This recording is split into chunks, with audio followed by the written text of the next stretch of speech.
Number 3 is urination, peeing. Now, a lot of people fail here, in my experience, because of this right here. They're dehydrated. And so their body's hanging on to that water, and so they're getting less out through the kidneys. Remember, the kidney is a primary filter of the blood. And so where does the waste go? The waste goes out right here, right? It goes into the toilet through that. And so if you're dehydrated, what you're really doing is you're concentrating toxins in your blood and you're putting more pressure on your kidney, but there's not enough fluid to dilute some of those toxins, so you can actually make the problem worse. So it's very, very important that you have adequate water. General gold standard, I would just say, if you're trying to do a detox or if you're embarking on a detox, like how much water is enough water? Most people will say 6 8-ounce glasses a day. That's not a bad recommendation if you're trying to do a detox, although you got to remember too that your food, if you're eating real food, contains, most of your vegetables are 70 plus, 80 plus % water, so there's a lot of water in the food that you eat. But again, the way I like to base a detox is that a person is going to the bathroom to urinate 6 to 8 times a day. That way we get adequate dilution, okay? Adequate dilution, and we're getting things out frequently, because you don't want to overburden your kidneys by becoming dehydrated when you're trying to detox. Remember, part of what happens when we're detoxing is we're pulling chemical toxins out of our fat cells, we're pulling toxins out of our other tissues. The liver's having to convert those toxins from fat soluble to water soluble toxins, and then the kidney can then filter subsequently and do its job to get them out, or you can sweat them out, or you can, in some cases, even breathe them out. But we want to get the fluids elevated enough that we're carrying these things out of our body and that our blood is not hypercoagulated or hyperconcentrated. So those of you maybe that have a history of clotting problems. So again, if you are a person and you've ever had a clotting problem, like a stroke or a heart attack, where your blood was shown to have a clotting abnormality, and we're seeing a lot of this in vaccinated individuals. We're seeing elevations in something called D-dimer. So if you've been vaccinated and we see elevations in fibrinogen, which basically these are proteins that signify that your blood is clotting microscopically, it's too thick. And this can put you in trouble, right? This can make a real serious problem for you as it relates to detoxification. One of the other things we're seeing is elevations in C-reactive protein, or CRP. So these are markers of inflammation and hypercoagulability of the blood, which is going to make it harder to get your blood into the urine and to get those toxins from your blood into the urine, because it puts more stress and pressure on your vascular tree and on your heart. So again, if you've got heart disease, you want to think about things that you can do naturally. Maybe you're on some medications, but if you're not, things that you can do if you've got that history of stroke or heart attack, what can you do naturally to keep your blood viscosity thin? So to reduce or to have a healthy blood viscosity, one of the best things to do is get enough omega-3 fatty acids in your diet. Omega-3 fatty acids keep your blood viscosity nice and thin. Magnesium helps with your blood viscosity, keeps it, where it should be. Now, there are other things, there are enzymes, and many of you, because of your history with gluten, your pancreas is compromised and it's not producing adequate enzymes, but many of the enzymes, especially the proteolytic enzymes, the protein cutting enzymes, they're called proteolytic, can help keep your blood viscosity thin down. Some people do things like nattokinase, which is a fermented soy nattokinase, to thin the blood naturally. And then ginkgo biloba. Ginkgo is another good one that, again, can help with this. Vitamin E can help with this. So you've got a lot of natural things you can make sure you're incorporating into your diet, and even through supplementation, that's going to help support healthy flow of your blood without it becoming overly aggressively clotted or too thick, where your kidneys are struggling more as a filter, your liver's struggling more. Again, you want to take the pressure off of those filters. It'd be Almost think of clotted blood as if your kidneys were lacking function and you were trying to force more through the kidneys than what they could take. Almost like in your house, if you're trying to force more air through a filter that's already dirty, you're going to put more stress and more pressure on your air conditioner. It's the same kind of thing in your body. You want your blood to be, the viscosity of it to be nice and fluid. So one of the ways that is, even if you don't do these blood tests, if you've ever had your blood drawn and the phlebotomist makes a note and says, hey, your blood is really thick, it's hard to get it out, and it's coming out very, very slow into the tube, this could be a sign that your blood viscosity is too high, and that's going to create a problem and pose a risk for detoxification, among other types of illnesses as well. But again, 6 to 8 urinations a day. We want to get toxins out of the body through the kidney. And so very, very important that you're not dehydrated, and very, very important that your blood is not overly clotted. So again, making sure that these things are optimized before you begin a major detoxification process is important. Okay, number 4, how to get rid of garbage is pooping, right? And so this is a critical piece. This is, part of when we eat food, right? What is the purpose of eating food? It's to extrapolate nutrients and to excrete waste. And one of the things that happens is we get waste in the GI tract and the gallbladder, which secretes bile.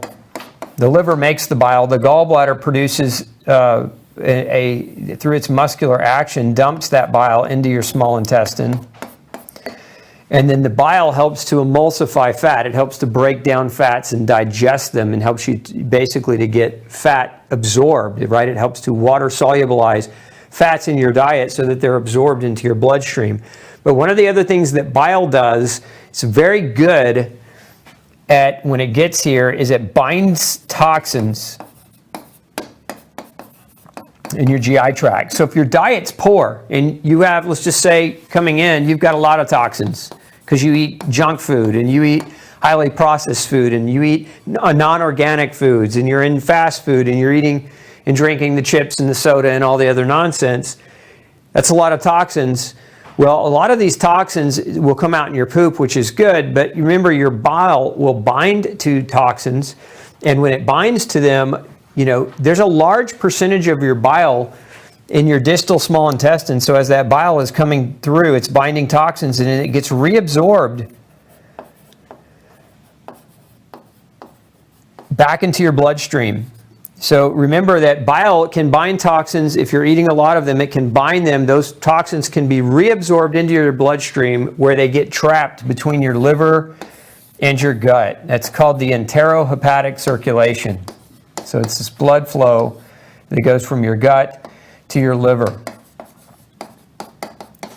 And so, again, we want toxins out. We want to minimize the toxins coming through the GI tract as much as we possibly can. So that means you're trying to eat clean and trying to eat organically. And so if you're not doing that, you're going to get a lot of enterohepatic damage. We see this. There's a lot of research studies. They show this with different types of environmental toxins, but also with different types of what are called bacterial toxins. There are certain bacterial toxins that live naturally in your gut, but if you have an imbalance, these toxins are called LPS, lipopolysaccharides. And what they've shown is that they actually break through, they go through your enterohepatic circulation, they actually can damage your liver and damage its ability to do better detoxification for you. Remember, we want our liver to be able to neutralize poisons and send them to the kidney through the blood so that the kidney can filter them out through the urine. That's part of what the liver's job is. And so, but if we're doing things within our diets and within our GI tracts that can actually cause damage to the liver, we know that LPS can damage the liver. We know that gluten is a major cause of liver damage, non-alcoholic fatty liver disease. Obviously, alcohol can damage the liver as well. So again, toxins, right? Gluten is a toxin if you're gluten sensitive. Alcohol is a toxin no matter who you are. Don't kid yourself. LPS from bacteria are toxins. Some people have a yeast overgrowth or a yeast problem in their GI tracts, and yeast can produce toxins. Those same toxins can damage the liver. Yeast can convert carbohydrates in your diet if they're living in your gut into alcohol, creating the potential to damage your liver. So there's a lot going on in your gut. And so that's why you have to take special care about what you put in your mouth, because what you put in your mouth is in your gut, and then your gut's got to deal with it. And remember, the primary function of the GI tract is that it's a quarantined zone that prevents the poisons from making it into your bloodstream, and it poops them out. So if you're pumping in more poison than food, you're going to have a hell of a problem on your hands with detoxification. And, you know, that's gonna become a major downfall in your health, because this is a default in detoxification, or a deterioration of detoxification is really step one to the progression of chronic degenerative inflammatory disease. This isn't, you know, you don't necessarily always find damage to the liver on your doctor's blood test, but it doesn't mean it's not happening. Some people will have normal blood tests for their liver, meaning normal ALT, AST, ALT, normal alkaline phosphatases are common blood tests that doctors will run to measure damage specific to the liver. Sometimes they'll run bilirubin, which is another good one to run if you're running tests. So these are markers, blood markers. They won't always be abnormal, but you can still have liver damage. And the reason we know that is a lot of times a liver ultrasound will show fatty infiltration, which means that your liver's struggling. And this is a big reason why, is what you put in your mouth affects and potentially damages your liver. So generally the liver doesn't struggle. The liver will struggle for two major reasons. One, it's what you eat, and two, it's what you're exposed to, even if you're not eating it. It's things you might be exposed to environmentally. And we'll see things like mycotoxins, mold toxins damage the liver. We'll see other pollutants, other VOCs and other chemicals that we're being exposed to through breathing, through water, etc., that can also put pressure and damage the liver. But diet plays a major role in that. Diet also, and this is one, we talk about pooping, yeast are notorious for causing constipation. And so they'll stop your body from taking out the garbage. And so you've got a yeast overgrowth, and many of you watching this do. It's very common. You'll actually suffer with a constipatory effect that will make those toxins stay inside of you longer, and it gives them an opportunity to breach through your gut lining to start impacting your liver and really putting stress and pressure on your liver. So we got to make sure that the bowels are moving. Now, how often should the bowels move for good detoxification? 1 to 2 times a day, right? The GI transit time in a healthy gut is 12 to 24 hours, typically speaking. Now, some people's going to be a little faster, some people's going to be a little bit slower for varying number of reasons. There are a lot of things that can affect the bowel movement, even beyond what you eat, the level of stress that you're under, the time of hours in a day that you spend in a fight or flight mode. That sympathetic mode is going to impact this. There's a lot of things that are going to impact your poop chute, if you will. And so we want to keep it flowing well. And some of the best ways to keep this flowing well for detoxification is just to start with what you eat. You don't necessarily have to go buy a bunch of supplements. You just got to start with not eating fake food and not fooling yourself into thinking you're eating something healthy that isn't. Like one of the things that we see a lot is food in packages.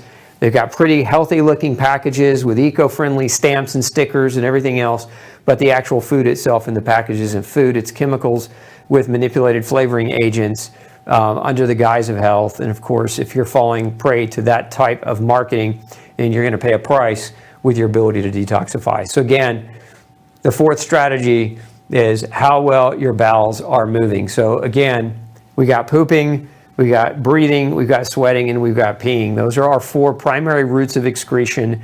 And anytime you're going to do detoxification, you want to make sure that those 4 routes of excretion are working well.